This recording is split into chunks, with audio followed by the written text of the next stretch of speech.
Picture mo, Beb. Nay, binidyoan ko nga eh. So that's Azure. Sa mga projects na pinakita ko actually, just a quick one. Kasi Batangas, no? Malapit lang kayo sa Pampanga. Malayo. Pa-north na. South kami. Yung sa Pampanga kasi ngayon, yun yung very close to Festive. Kasi yung pinakabago. So naka-pre-selling pa siya. Nasa North Expressway siya. Bungad lang siya ng Philippine Arena, SM Nagselos Mall, siya? Yung Isiselos yan. SNR, Robinson. So doon siya na area. Ah. So, papakita ko lang yung walkthrough kung paano siya.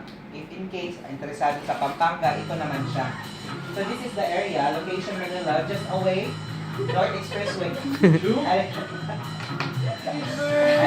siya. Ayan, North. Malapit siya.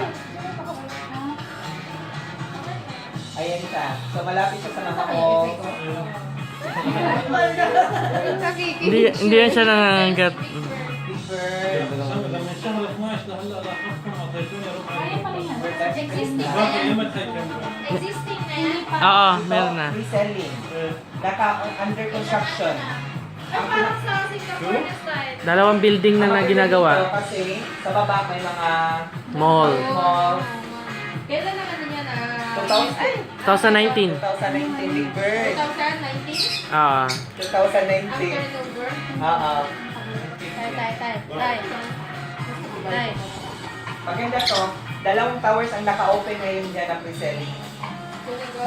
يا حسام لو اديتك الورقه انا خايف نتزاحم Ganda ng bird. يعني هاي الورقه اللي اعطيتك اياها اكثر من يعني 10 ايام ما راح اصبر عليها لاني ما صبت شيء انا